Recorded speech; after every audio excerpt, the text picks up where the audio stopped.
बुलेटिनच्या सुरुवातीला मोठी अपडेट नवाब मलिक पत्रकार परिषद घेत आहेत. आपण थेट जाऊया. 2 मिनट और इंतजार करो. आप सभी पत्रकार साथियों का स्वागत करता हूं. साथियों, लगभग आज से 1 महीना पहले 6 अक्टूबर के दिन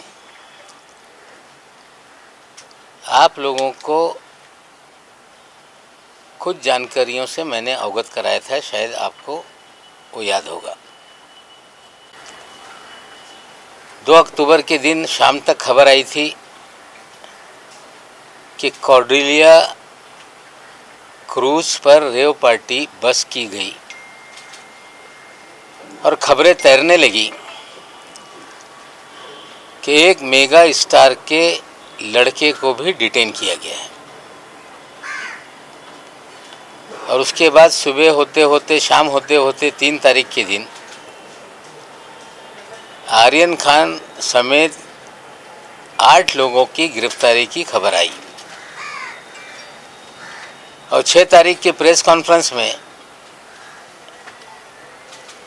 हमने कुछ सवाल उठाए थे कि ये जो पूरा मामला है कॉर्डेलिया क्रूज का ड्रग कांड का, ये फर्जी है. और फर्जीवाड़े को एक्सपोज करते हुए 2 व्यक्तियों का वीडियो हमने सार्वजनिक किया था. एक व्यक्ति था केपी गोसावी, जो आर्यन खान को ले जाते हुए एनसीबी के मुख्यालय में नजर आया था. दूसरा अरबाज मर्चेंट को ले जाते हुए मनीष भानुशाली नाम के व्यक्ति की वीडियो हमने जारी की थी. और उससे पहले भी वो 2 व्यक्ति एनसीबी के मुख्यालय में जा रहे हैं. ये 6 तारीख के दिन हमने ये सारे सवाल खड़े किए थे. हमने सवाल पूछा था, ये कौन 2 व्यक्ति है जो हाई प्रोफाइल अक्यूज को घसीटते हुए एनसीबी के मुख्यालय में ले जा रहे हैं. हमारी प्रेस कॉन्फ्रेंस 3 बजे हुई थी. उसके बाद 5 बजे एनसीबी के एक अधिकारी ज्ञानेश्वर सिंह जी मीडिया के सामने आए थे और उन्होंने कहा था कि they are our independent witness. उन्होंने 9 विटनेसों के नाम जारी किए और 9 विटनेस की एक सूची भी प्रेस रिलीज के जरिए आप सभी साथियों को उन्होंने देने का काम किया था. सवाल पूछे गए थे कि नवाब मलिक इस तरह के सवाल क्यों उठा रहे हैं. ज्ञानेश्वर सिंह जी का बयान था कि ही इज प्रिजुडिस. वो कहीं ना कहीं कुछ उनके घर में जो दामाद का मामला था उसको लेके उन्होंने बयान दिया था. आप सभी लोगों को याद है कि ये प्रेस कॉन्फ्रेंस में आप सभी लोगों ने दामाद वाला सवाल भी मुझसे पूछा था. और उस समय मैंने कहा था कि जमानत हो गई है लेकिन उसका आदेश हमें प्राप्त नहीं हुआ है. उसकी सफाई में फिर मुझसे सवाल पूछे गए. मैंने कहा था कि जिस दिन 13 जनवरी को गिरफ्तारी हुई, 14 जनवरी को मैंने साफ कर दिया था, मैंने ट्वीट करके, जिसको आप सभी लोगों ने कवर किया था, कि कानून से बड़ा कोई नहीं, कानून अपना काम करेगा और देश की न्यायपालिका पे मेरा पूरा विश्वास है. फिर हमने 9 तारीख के दिन और एक प्रेस कॉन्फ्रेंस की.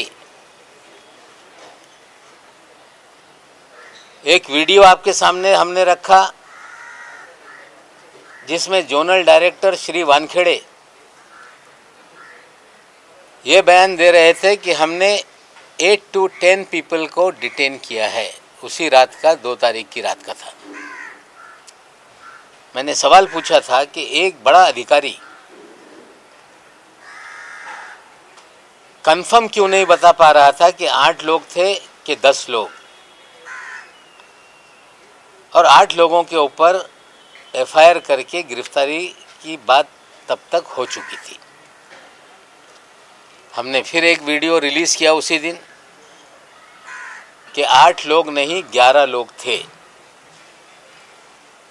उन 11 लोगों में एक ऋषभ सचदेवा नाम का लड़के का हमने वीडियो दिखाया, हमने प्रतीक गाभा का वीडियो दिखाया, हमने आमिर फर्नीचर वाले का वीडियो दिखाया, जिन लोगों को अंदर ले जाते हुए वीडियो हमने दिखाया था। और फिर एक वीडियो हमने फिर दिखाया जिसमें ऋषभ सचदेवा के पिताजी, उनके चाचा जी, इन 3 लोगों को लेकर निकलते हुए नजर आए। और हमने सवाल उठाया कि ये 3 लोगों को क्यों छोड़ा गया, और हमने सीधे कहा कि ये भारतीय जनता पार्टी के पूर्व जो युवा मोर्चा के अध्यक्ष थे मोहित कंबोज जी, जिन्होंने नाम बदल के मोहित भारती कर लिया है, ये उनके साले हैं और इनके बोलने पे ही उनको छोड़ा गया। फिर तुरंत प्रेस कॉन्फ्रेंस हो गई। श्री वानखेड़े ने कहा कि वो 11 लोग नहीं 14 लोग डिटेन किए गए थे। फिर लोगों को गुमराह करने का खेल वानखेड़े ने शुरू किया। हमने पूछा कि वो और कौन 3 लोग थे, नाम बताओ, लेकिन नाम नहीं बताया गया। फिर कह रहा हूं कि वो 3 लोगों के छोड़ने में ही सबसे बड़ा खेल है।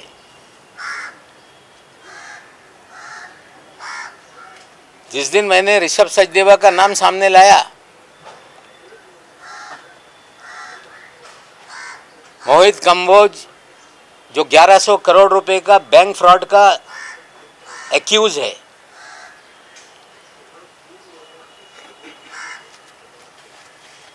जो देश में भारतीय जनता पार्टी की सरकार बनने से पहले कांग्रेस के नेताओं के पीछे दुम की तरह घूमता रहता था, एक नेता जो मुंबई में कांग्रेस के अध्यक्ष थे, अभी वो भारतीय जनता पार्टी में है, उनका पिछलग्गू था। दिल्ली से लोग आते थे, जो नेतागण उनके पीछे पीछे घूमने का काम करता था। 1100 करोड़ रुपए का बैंक घोटाला करने वाला ये व्यक्ति जैसे ही देश में सरकार बदली, ये भारतीय जनता पार्टी में शामिल हो गया। पैसे के बल पे दीन-दोषी विधानसभा से भारतीय जनता पार्टी का प्रत्याशी बन गया। चुनाव हारने के बाद उसे भारतीय जनता युवा मोर्चा का अध्यक्ष बनाया गया और 1100 करोड़ रुपए के फ्रॉड की कंप्लेंट सीबीआई और ईडी के पास थी।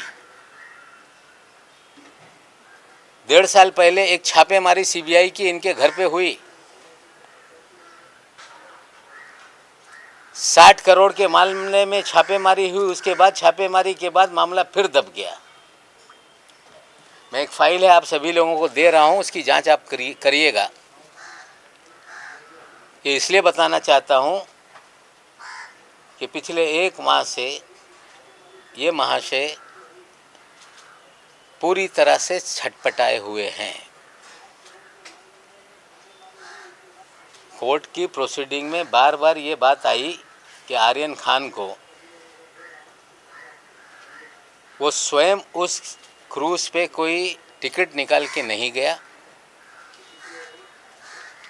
उसे प्रतीक गाभा और आमिर फर्नीचर वाला के जरिए वो वहाँ गया। मैं सीधे बताना चाहता हूँ कि ये पूरा मामला किडनैपिंग का और रैंसम का है। मोहित कंबोज के साले की जरिए ट्रैप लगाई गई, वहाँ आर्यन खान को पहुँचाया गया और किडनैप करके 25 करोड़ की फिरौती मांगने का खेल शुरू हुआ। डील 18 करोड़ में हो गई, 50 लाख रुपए उठाए गए, लेकिन एक सेल्फी ने पूरा खेल बिगाड़ दिया। ये सच्चाई है। जो किडनैपिंग का मास्टरमाइंड है वो मोहित कंबोज है। उगाई के खेल में मोहित कंबोज ये वानखेड़े का साथी है।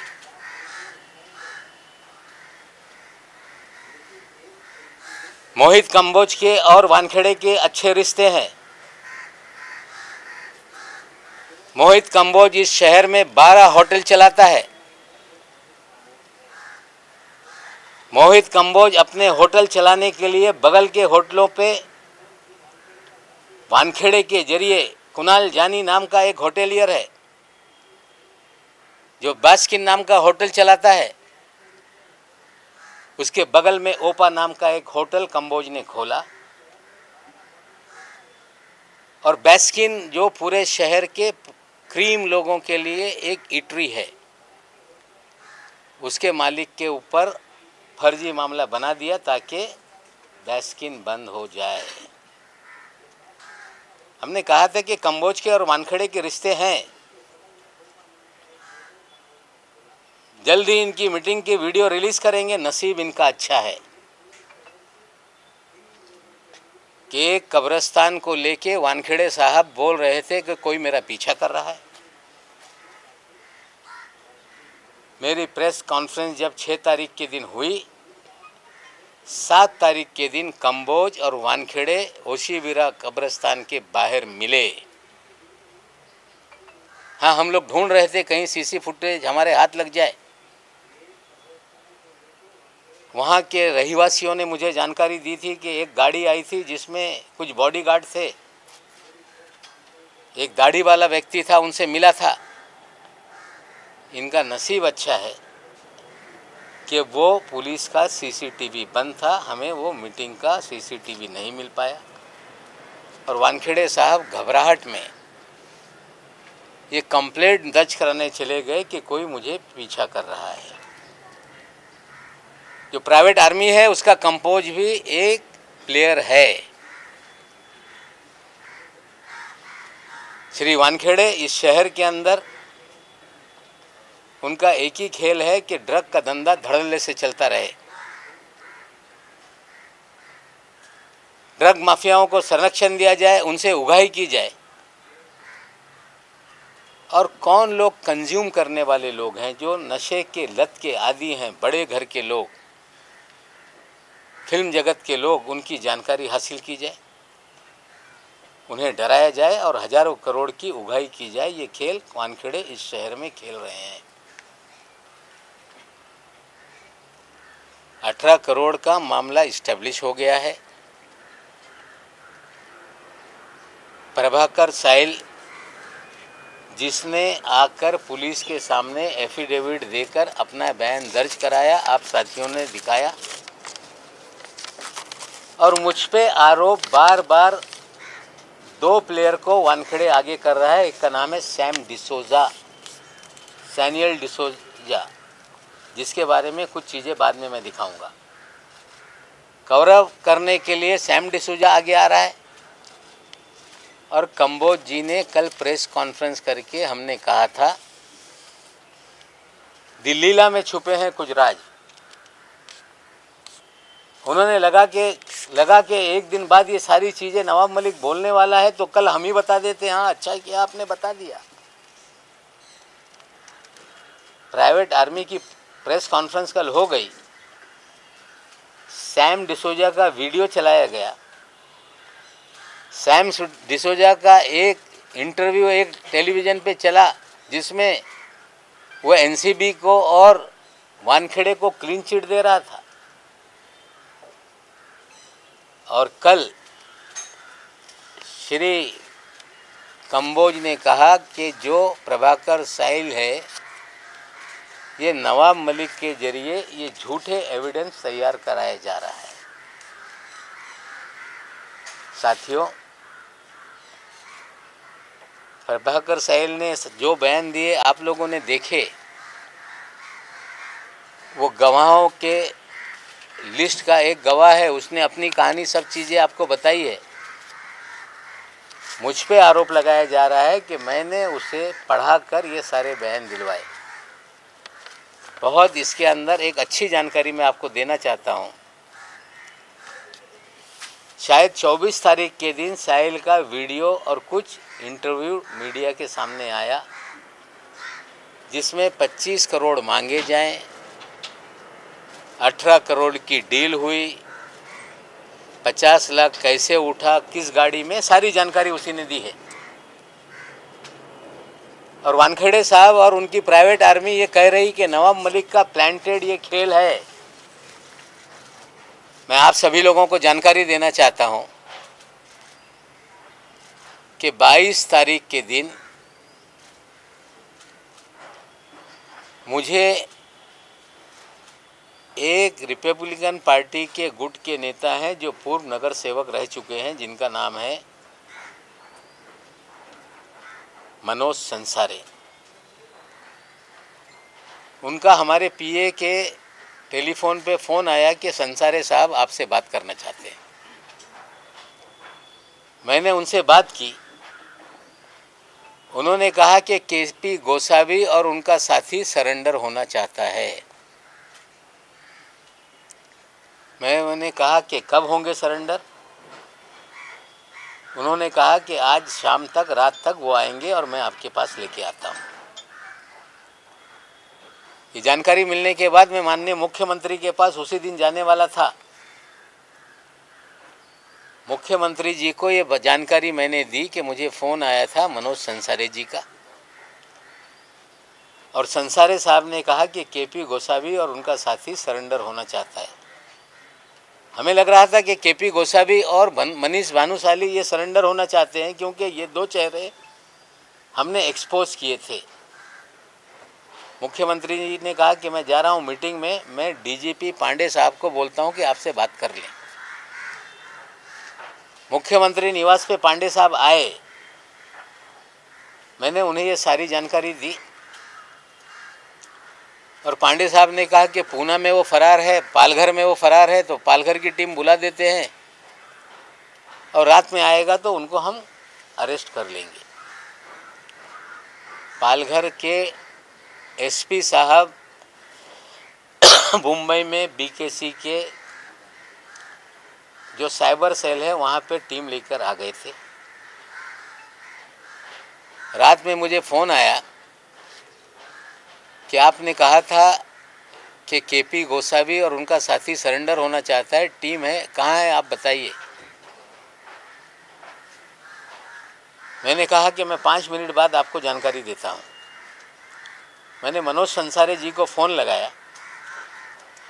संसारे जी ने कहा कि उनका फ़ोन बंद आ रहा है, वो नहीं कहाँ है पता नहीं चल रहा है। अब सुबह देखते हैं वो लोग आते हैं कि नहीं। मैंने पांडे जी को कह दिया कि शायद रात में वो लोग नहीं आएंगे, कल सुबह तक इंतज़ार कर लीजिए, अगर आ गए तो मैं उनको आपके सामने हाजिर करा दूँगा। सुबह मैं संसारे साहब को फ़ोन लगाया, कोई मुझसे संपर्क नहीं हो पाया और मैंने कोई डीजीपी साहब से बात नहीं की। लेकिन उसी दिन 23 तारीख के दिन दोपहर में 12 बजे इसी मेरे कार्यालय में मनोज संसारे साहब 3 लोगों के साथ आ गए। आकर बैठे। मैंने पूछा कि कहाँ है केपी गोसावी। उन्होंने कहा कि यही तो केपी गोसावी का साथी है। मैंने बोला ये महेश भानुशाली तो नहीं। बोले ये केपी गोसावी का साथी है। सुनो ये क्या बोलना चाहता है। 2-3 बार चीज़ें उसने मुझे बताई और जब वो बता रहा था उसके एक साथी के फ़ोन पर लगातार फ़ोन बज रहा था। मैंने कहा उठा लो। बोले ये पूना पुलिस के क्राइम ब्रांच से हमें फ़ोन आ रहा है, लगातार हमें ये चेस कर रहे हैं। मैंने बोला क्यों चेस कर रहे हैं। बोले हम जब सोलापुर से निकले हमें पूना में रात में डिटेन किया गया क्राइम ब्रांच के जरिए और हमें सारी स्टेटमेंट हमारी रिकॉर्ड की गई और जो प्रभाकर का चिप था वो फ़ोन बंद कराया गया। और हमें छोड़ा गया कि आप जहाँ जा रहे हो जाओ। मैंने कहा कि फ़ोन उठाओ। फ़ोन उठाने के बाद मैंने पूछा क्यों चेस कर रहे हो? बोले इनकी जान को शायद खतरा है, ये बोल रहे थे। ये मनोज संसारे तक या आप तक पहुँचे कि नहीं, हम इतना ही इनको मॉनिटर कर रहे थे। और उसके बाद प्रभाकर आया हमारे सामने। मैंने मनोज संसारे से कहा कि इनका एक एफिडेविट बना लो, जो ये बोल रहे हैं इनका वीडियो रिकॉर्ड कर लो और मीडिया को दे दो और पुलिस स्टेशन में जाके कंप्लेंट लिखा दो।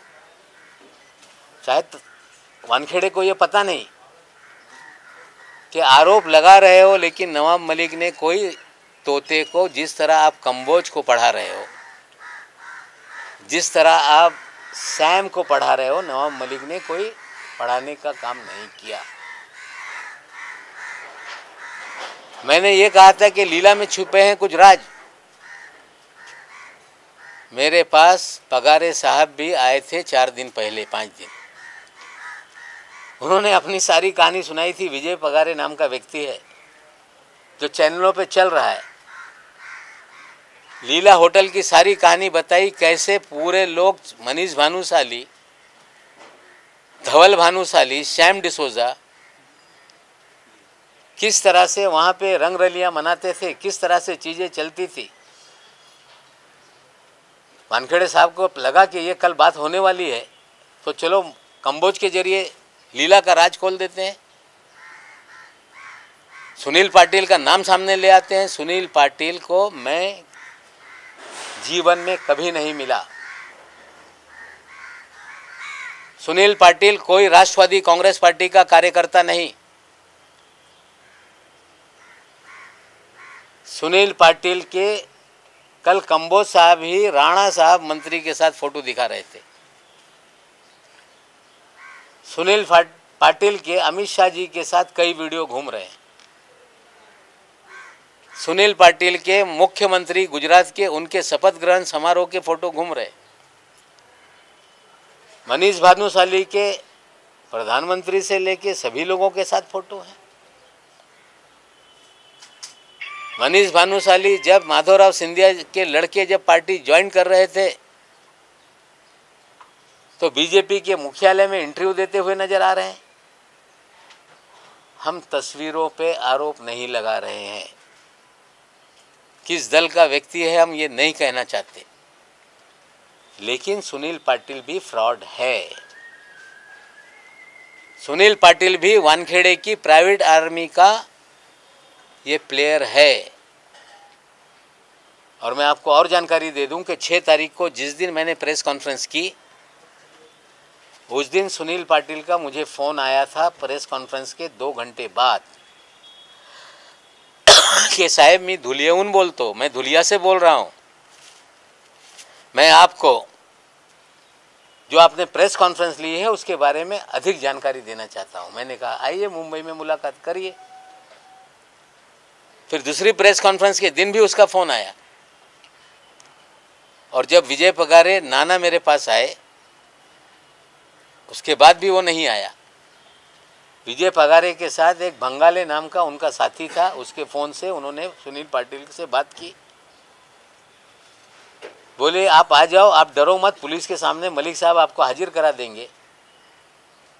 और मुझे नंबर दिया कि साहब हम लोग नहीं, आप डायरेक्ट बात कर लेना। मैंने डायल किया तो वही नंबर था, सुनील पाटिल धुलिया। मैंने उससे कहा कि आप आओ, पुलिस के सामने खड़े रहो, सच्चाई बोलो। उसने कहा कि उसने बोला कि मैं गुजरात में हूँ, मुझे रुका के रखा है और मैं किसी भी तरह से आऊँगा। कल आने वाला था, अभी तक आया नहीं। मैंने लीला नाम लिया है, दी ललित होटल है वो। और आपको जानकारी दे दूं कि सैम डिसोजा कौन है, इसकी भी थोड़ी सी जानकारी आप ले लें। आज मैंने ट्विटर पे बताया है कि ये सैम डिसोजा नहीं, ये सैनियल डिसोजा है, सैनविल डिसोजा। एक केस हुआ था, वीड बेकरी केस। जिसमें सचिन टोपे नाम के एक मियाँ बीवी को गिरफ्तार किया गया। उसमें 5 एक्यूज हैं, जिसमें 4 गिरफ्तारी हो गई। 5वां एक्यूज है सैम डिसोजा। सैम डिसोजा के गूगल पे से सचिन टोपे की बीवी को पेमेंट हुए सारे लिंक हैं। 23 जून के दिन सैम डिसूजा को एक नोटिस दी जाती है कि आप आके कार्यालय में एनसीबी में मिलो। उसके बाद एक हमने टेलीफोनिक कन्वर्सेशन भी आपको दिखाया है, जो ट्विटर पे हमने डाला है। ये दोनों चीज़ें ज़रा दिखा दो। सैम डिसूजा कौन है, पहला फोटो उसका, यह है सैम डिसूजा। असली नाम है सैमुअल डिसूजा। जो नोटिस है उसकी भी कॉपी दिखा दो। 23 जून के दिन नोटिस दिया गया कि आप एनसीबी के ऑफिस में आइए संबंध। 23 जून से लेके आज तक सैम डिसूजा की गिरफ्तारी क्यों नहीं है? क्योंकि सैम डिसूजा की एक कन्वर्जेशन है श्री वीवी सिंह जो अफसर हैं, वो भी जरा सुन लीजिए, वो बात कर रहा है।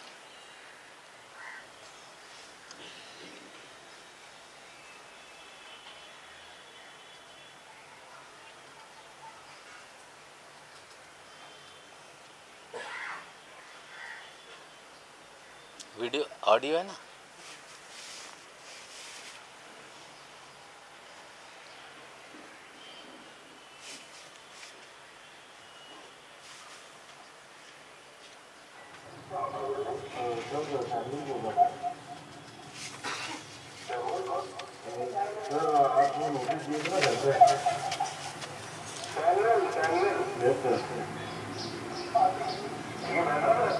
हाँ आपने नोटिस दिया था, मैं ध्यान नहीं रखे, मुझे मालूम पड़ा है सर। मुझे एक दिन और सर, अभी मैं पहुँचा नहीं, बॉम्बे भी पहुँचूँगा सर। पूरी मेरी तबियत में डाउन लग रही है। मैं मंडे को आऊँ तो मंडे भी तक आया, वेडनेसडे आओ sir.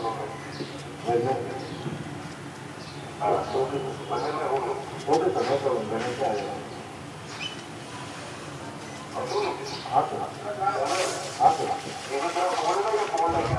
Hello, good evening sir. Sir Samuel बोल रहा हूँ सर। सैमुअल कौन? सर आप वो नोटिस दिए थे ना घर पे। Samuel yes sir. ये बांद्रा में रहता है ना तू? हाँ सर, हाँ आपने नोटिस दिए थे ना, मैं था नहीं घर पे, अब मुझे मालूम पड़ा है सर। मुझे एक दिन और, लेकिन ये क्लीन चिट एनसीबी को दे रहा है अपने वीडियो में। ये 2 मीडिया पर्सन की बात कर रहा है, ये हवाला की बात कर रहा है, ये भी सुन लो। आपने एनसीबी के साथ इससे पहले काम किया? काम मैंने एनसीबी में डायरेक्ट काम नहीं किया है, बट मैंने एक मीडिया चैनल है उनके थ्रू काम किया, उनके थ्रू न्यूज का काम किया। मतलब मेरे को कोई हवाला वाला सुना दो। 38 लाख मेरे को सुनील पाटिल का फोन आया, बोले कि वो पैसा जाके ले लो आर क्रांति। हाँ, आर क्रांति से ले लो। बिकॉज आई टोल्ड मैं आर क्रांति हवाला दो, आर क्रांति हवाला दो। ये जो 2 मीडिया के लोगों के साथ ये काम करता है, एक है आरकेबी राजीव बजाज और दूसरा उनका साथी है जिसका नाम है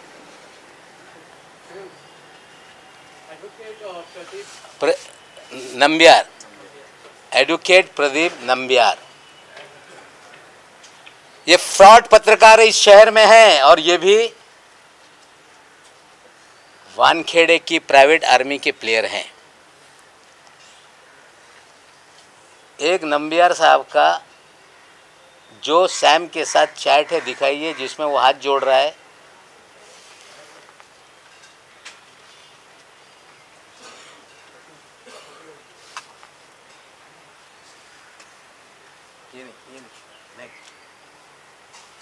ये एक चैट है जिसमें वो हाथ जोड़ रहा है,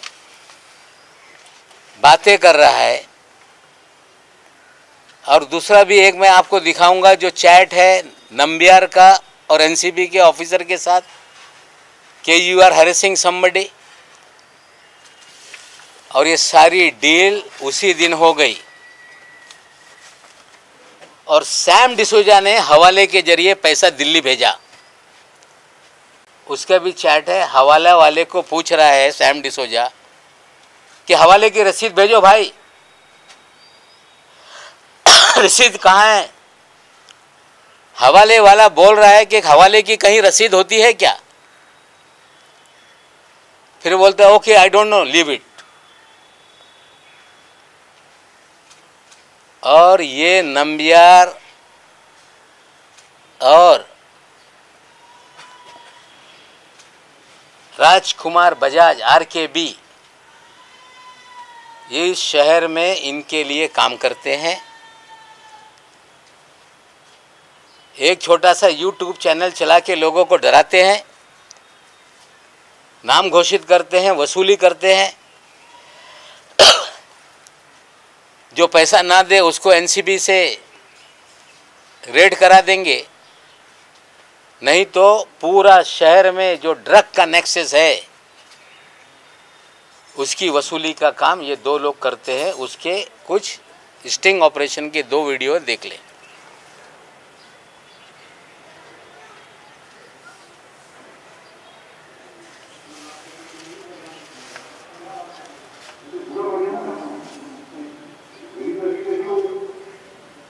बजाज साहब हैं नंबियार के ऑफिस में।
अगले दिन मालूम है ये लोग क्या करने वाले हैं। अगले दिन आपके ऊपर प्रोडक्ट चल रहा है, क्या करोगे, कहाँ से क्या करोगे, क्या करोगे यार? ये चीज़ें तो ये इनकी वाले इसी के खड़े नहीं हो रहा आपको। आप कैसे इस तरीके से बात मान लेते, पूरा मैटर पूरा क्लोज कर देते, इधर से पूरे कैमरा को मानना ही चाहिए ना। उसके बाद में हम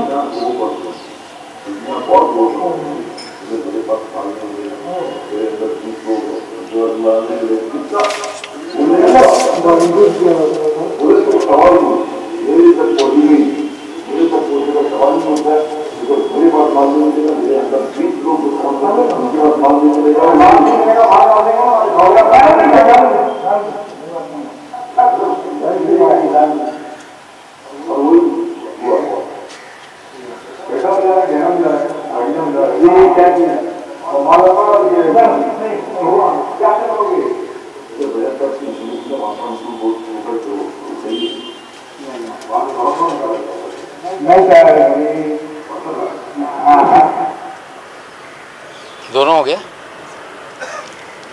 ये एक लेटर मुझे आया है, वो भी मैं आप लोगों को दे दूंगा, किसी ने मुझे भेजा है इसी केस को लेके, जिसमें रुबीना नाम की कोई ड्रग पेडलर है, उसके अगर पैसे नहीं मिले उसके बाद ये केस हुआ। और उसी केस में एक्यूज है एक, उसका नाम है अजमल कासम शेख, अजमल तोतला, जिसके लिए पैसे लेते हुए नजर आए एडवांस। बोलने का मतलब यह है कि ये वानखेड़े की आर्मी जितने भी ड्रग पेडलर है, इस तरह के उगाही करने वालों से भी पैसा वसूलती है।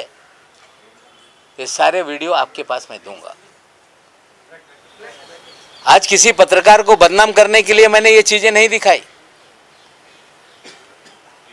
लेकिन वानखेड़े का खेल इस शहर में जो चल रहा है, ये पाताल लोक बना दिया इस शहर को वानखेड़े ने। कोई कह रहा है कि नवाब मलिक एनसीबी से लड़ रहा है, मैं एनसीबी से नहीं लड़ रहा।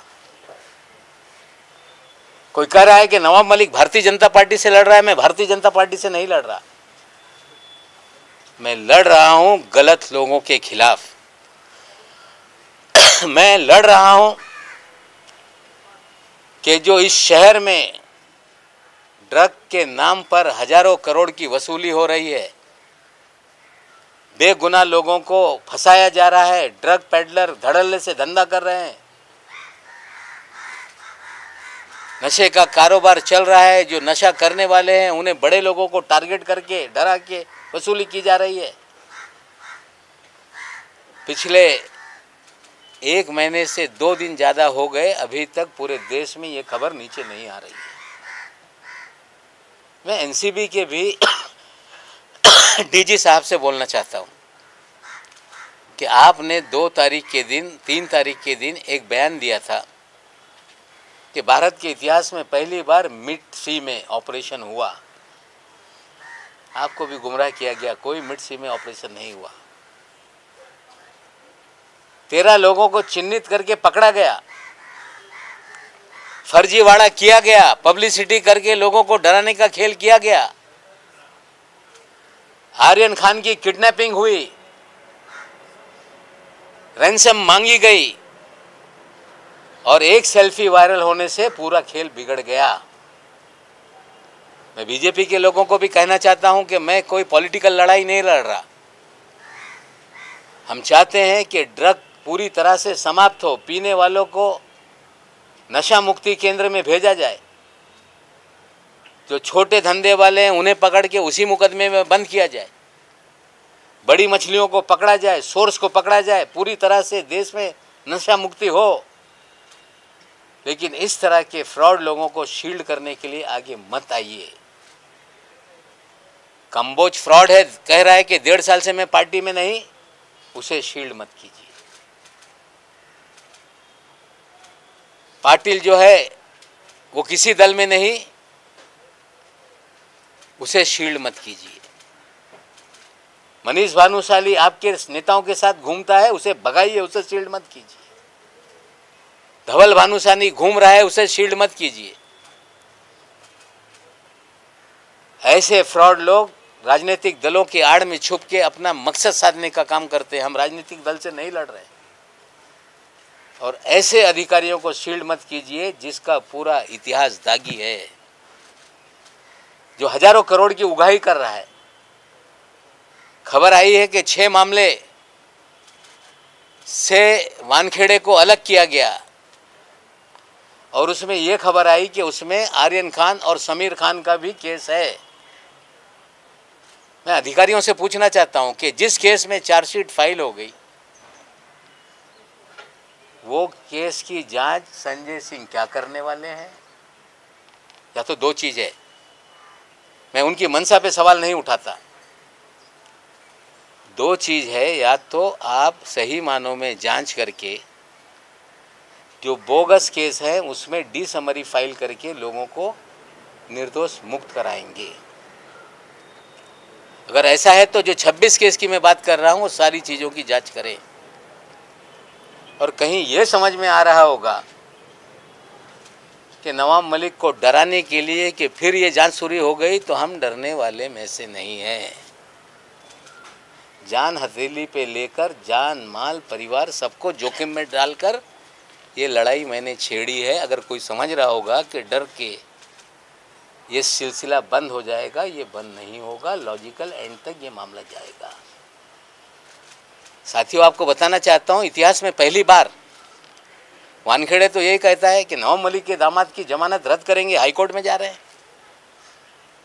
और पहली बार हमने देखा है कि जो फॉरेंसिक लैब गुजरात की है, जहां से रिपोर्ट आई, उस रिपोर्ट को रीचेकिंग के लिए एप्लीकेशन एनडीपीएस कोर्ट में डाला गया। आज तक एक्यूज फॉरेंसिक रिपोर्ट जो आती है देश के सरकारी लेबोरेटरी से, उसको चैलेंज करते हैं। पहली बार एनसीबी चैलेंज कर रही है। मैं सीधे बोल देता हूं, मैंने दामाद से बात की, दामाद ने बोला कि डैडी लड़ाई जारी रखो, 8 महीने क्या आपके लिए अब 20 साल जेल में रहना पड़ेगा, तो जेल में आने के लिए तैयार है। फर्जीवाड़ा करके जेल में डालोगे, नवाब मलिक और उसका परिवार डरने वाला नहीं है। लड़ाई नाइंसाफी के खिलाफ है। लड़ाई बेगुनाहों को जो जेल में डाल रखा है उनको छुड़ाने के खिलाफ है। लड़ाई हजारों करोड़ का एक्सटॉर्शन जो शहर में हो रहा है उसके खिलाफ है। मैं बीजेपी से भी हाथ जोड़ के विनती करता हूं कि फ्रॉडों को शील्ड करने का काम ना करो। और एनसीबी के भी अधिकारियों को कहता हूं कि गंदी मछली निकाल कर फेंक दो। ये चंडाल चौकड़ी मुंबई के जोनल ऑफिस में है। समीर वानखेड़े, वीवी सिंह, आशीष रंजन और एक वानखेड़े का ड्राइवर है माने। ये चंडाल चौकड़ी ने ही पूरा डिपार्टमेंट का नाम खराब किया है। और आप नहीं करेंगे तो 2 एसआईटी फॉर्म हो गई है, एक राज्य सरकार की, एक केंद्र सरकार की। हमारी मांग है 26 मामलों की जांच करो, निर्दोषों को छोड़ो, समीर वानखेड़े की जांच करो। अगर आपकी एसआईटी नहीं करेगी तो किडनैपिंग और रैंसम का मामला तो इस्टेब्लिश हो गया है। धीरे धीरे लोग सामने आ रहे हैं। जांच है, मैं नहीं कहता किसी को नाजायज फंसा दो, लेकिन किडनैपिंग और रैंसम के मामले में जो भी गुनहगार हैं, चाहे गोसावी होगा, चाहे भानुशाली होगा, चाहे सुनील पाटिल होगा, चाहे धवल भानुशाली होगा, चाहे प्रभाकर सहल होगा, चाहे वानखेड़े होगा, वीवी सिंह होगा, निश्चित रूप से सत्य सामने आएगा, सत्य की जीत होगी। और जब तक ये लॉजिकल एंड तक विषय नहीं जाता, मैं रुकने वाला नहीं हूँ। डराने का प्रयास ना करें, धमकाने का प्रयास ना करें। सच्चाई की लड़ाई है, सच्चाई की लड़ाई को हम आगे बढ़ा रहे हैं। और लोगों को डराया जा रहा है कि आपने पैसा दिया, आप भी इसमें आरोपी बन जाएंगे। विक्टिम कभी आरोपी नहीं होता। किसी को डरा के पैसा लिया जाए तो डर के लोग पैसा देते हैं। शाहरुख खान को डराया जा रहा है कि तुमको आरोपी बना देंगे, पैसा तुमने दिया है। They are victims. जो सारे विक्टिम हैं उनको बोलता हूं, खुलकर सामने आओ, डरो मत। जो लड़ाई में आगे बढ़ा रहा हूं उसके अंदर मेरा साथ दो। और मुझे पूरा विश्वास है ये लड़ाई आगे तक जाएगी। और जिस तरह से देश के मीडिया ने इस लड़ाई को आगे बढ़ाया है, आशा करता हूं कि अंतिम लड़ाई के अंत तक ये मामला आपके सहयोग से आगे चलेगा। धन्यवाद। वो चंडाल चौकड़ी कौन सी है, एक बार उसका नाम बता दीजिए, क्या इन्वॉल्वमेंट है? 4 लोग हैं चंडाल चौकड़ी, जिनकी प्राइवेट आर्मी है। जोनल ऑफिस में समीर वानखेड़े, वीवी सिंह, आशीष रंजन और माने नाम का एक ड्राइवर है।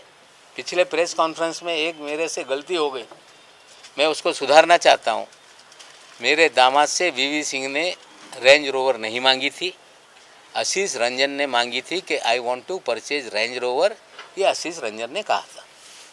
सर, आपने शाहरुख खान को डराने की बात की। शाहरुख खान को कौन डरा रहा है, किस तरह से डरा रहा है? नहीं, उन्हें देखिए, पहले दिन से शाहरुख खान को डराया जा रहा था कि नवाब मलिक अगर बोलना बंद नहीं करेगा तो तुम्हारा लड़का लंबा जाएगा। अभी पूजा ददलानी का मामला इसमें आ गया।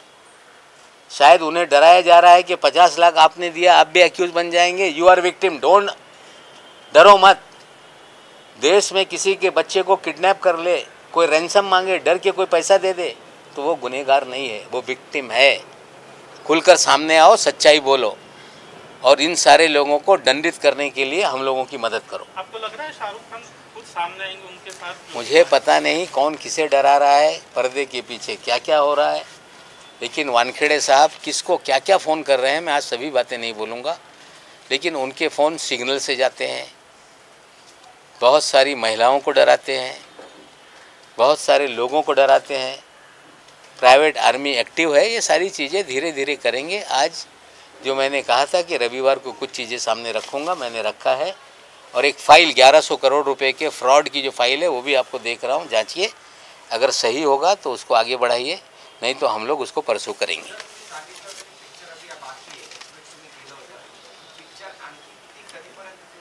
हे बघा, हे मेरा नाम जोकर 2 इंटरवलची पिक्चर नाही आहे,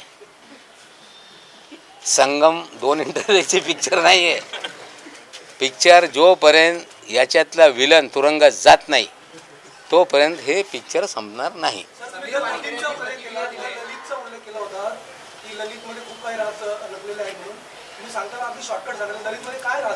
ललितमध्ये 7 महिने रूम बुक होते सुनील पाटील यांच्या नावाने।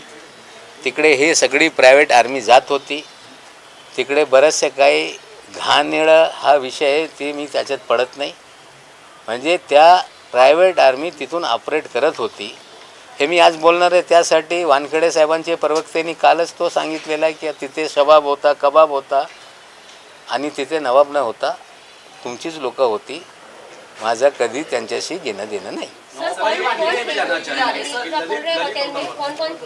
देखिए, ललित होटल में जो मुझे जानकारी विजय पगारे साहब ने आके दी कि 7 महीने हम लोग होटल में वहाँ बुक करके थे। वहाँ पे विलास भानुशाली, मनीष भानुशाली, धवल भानुशाली, सैम डिसोजा और बहुत सारे लोग आते थे। वहाँ पे लड़कियाँ भी आती थी, वहाँ ड्रग भी पिया जाता था, वहाँ पैसे भी आते जाते थे। ये सारी जानकारी मुझे विजय पगारे साहब ने दी थी, जो मैं बताने वाला था, लेकिन कल हड़बड़ाहट में वानखेड़े साहब के प्रवक्ता ने चीज़ें दे दी। उन्होंने कुछ व्हाट्सएप के स्क्रीनशॉट दिए जो सैम डिसोजा और सुनील पाटिल के बीच के थे। हमें लगता है चोर अपने जाल में खुद फंस रहा है।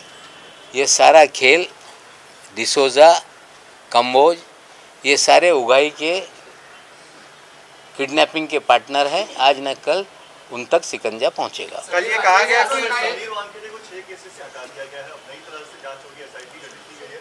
आपको लगता है कि अब साफ सुथरी जांच होगी या आपको लग रहा है? नहीं, अच्छी होनी चाहिए, साफ सुथरी हो, सब पे हम शंका नहीं खड़ा करते। हम 26 मामलों की जांच चाहते हैं, लेकिन एक सवाल मेरे मन में है, जिसकी चार्जशीट पूरी फाइल हो गई उसकी क्या जांच होने वाली है? अगर साफ सुथरी जांच होगी तो क्या डी समरी सारे केसेस को करेंगे, या स्पेसिफिक आर्यन खान और समीर खान का मामला एसआईटी को दे दिया गया तो 2 उसमें से वो होता है, मतलब निकलते हैं। एक तो साफ सुथरी जांच करके लोगों को क्लीन चिट देंगे, या समीर खान का भी नाम उसमें छोड़ दो ताकि नवाब मलिक डर जाएगा। अगर उनको डराने का कोई खेल है तो नवाब मलिक डरेगा नहीं, ये लोग समझ लें। सुनील पाटील का काय वापस? तुमचे सगळे आरोप हास्यास्पद आहेत। समीर वानखेडेंनी आता प्रतिक्रिया दिलेली आहे की तुमचे सगळे आरोप जे केलेले आहेत ते सगळे हास्यास्पद आहेत। आता इतके मी सगळं सांगतो, सत्यमेव जे ते आता सांगत नाही। त्यांना हसवा येत असेल पण पुढे ते रडणारच आहे। सर, क्रूजवर काही नेत्यांना आणि हो, आणखीन एक आहे क्रूजच्या बाबतीत। या क्रूजमध्ये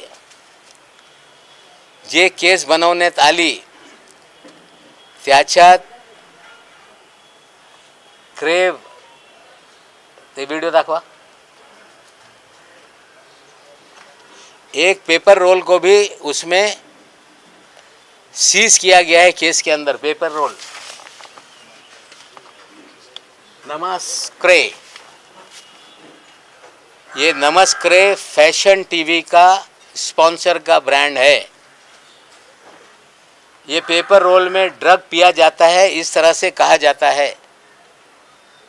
अगर ये केस में ये सैंपल, ये स्टॉक सीज किया गया तो इसके मालिक को क्यों नहीं पकड़ा गया? इसके मालिक का नाम है काशिफ खान, असली नाम है कासिफ मलिक खान। देश के कई पुलिस थानों में इस पे मुकदमे दर्ज हैं। ये दिल्ली कोर्ट से भगोड़ा घोषित है कासिफ खान। ये समीर वानखेड़े का साथी है। गोवा में बड़ी संपत्ति बना रहा है, अपने आप को फैशन टीवी का इंडिया हेड कहता है। उस दिन ये पार्टी में नाच रहा था। सवाल ये है कि इसे गिरफ्तार क्यों नहीं किया गया। और ये व्यक्ति हमारे मुंबई के पालक मंत्री असलम शेख को भी बहुत फोर्स कर रहा था कि पार्टी में आओ। ये व्यक्ति बड़े बड़े नेता जो हमारे मंत्रिमंडल में हैं उनके बच्चों को प्लान करके वहां ले जाना चाह रहा था। क्यों इसे छोड़ दिया? ये असलम शेख को वहां क्यों ले जाना चाहता था? ये कई मंत्रियों के बच्चों को क्यों ट्रैप कर रहा था? क्या एक बड़ी कॉन्स्पिरेसी करके ड्रग का खेल सरकार चलवा रही है, बदनामी करने का षड्यंत्र था क्या? ये भी एक सवाल है। काशिफ खान की गिरफ्तारी क्यों नहीं, वानखेड़े के साथी को क्यों नहीं पकड़ा जा रहा है?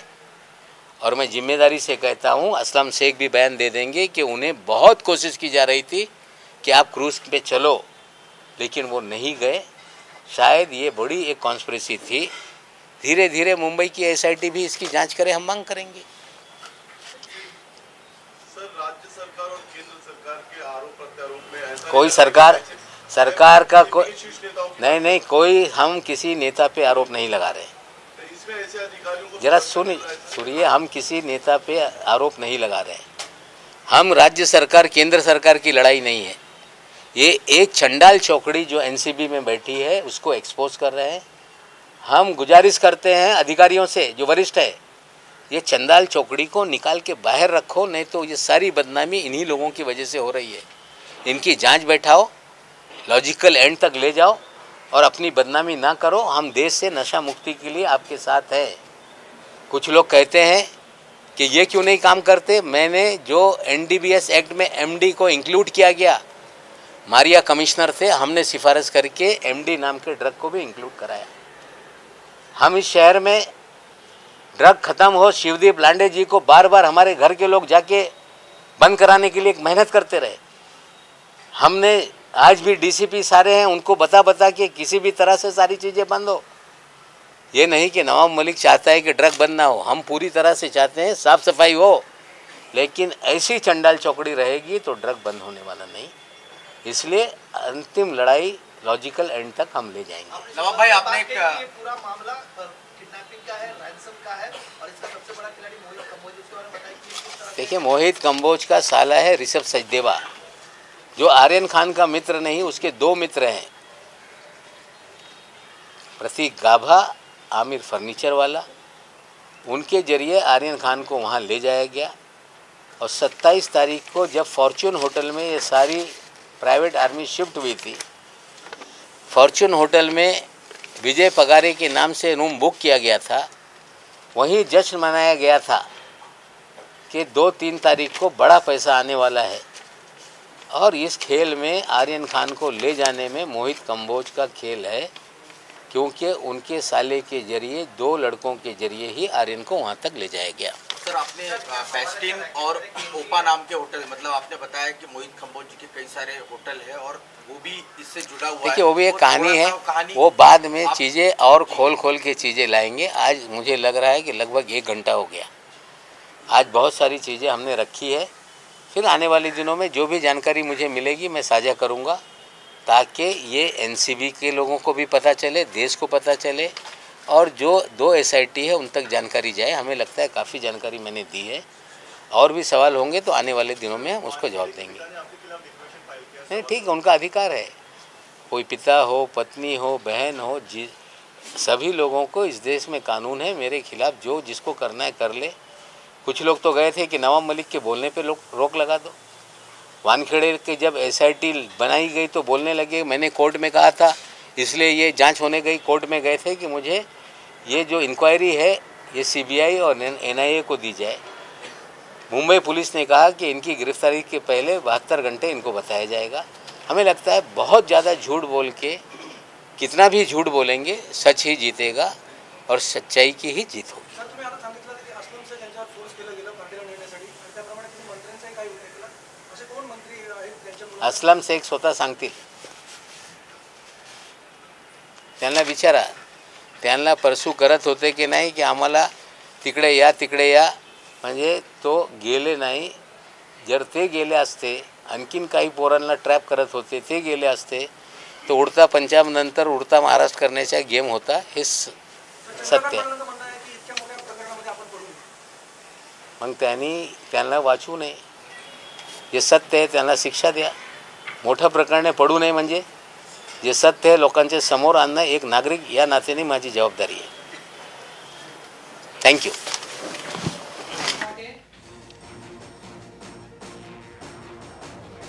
नवाब मलिक यांनी पत्रकार परिषद घेतलेली आहे. यावेळी त्यांनी अनेक मुद्द्यांना हात घातलेला आहे. खुलासा करणार असं नवाब मलिकांनी सांगितलं होतं. नवाब मलिक यांनी शाहरुखला सुरुवातीपासूनच घाबरवण्यात आलं असं म्हणालेले आहेत. घाबरू नका, सत्य सांगा असं आवाहनही त्यांनी शाहरुख खानला केलेलं आहे. दोषींना शिक्षा देण्यास मदत करा. अनेकांना घाबरवण्यात येतं आहे, त्यांनी न घाबरता समोर यावं आणि दोषींना शिक्षा देण्यासाठी आम्हाला साथ द्यावी असं आवाहन नवाब मलिक यांनी केलंय.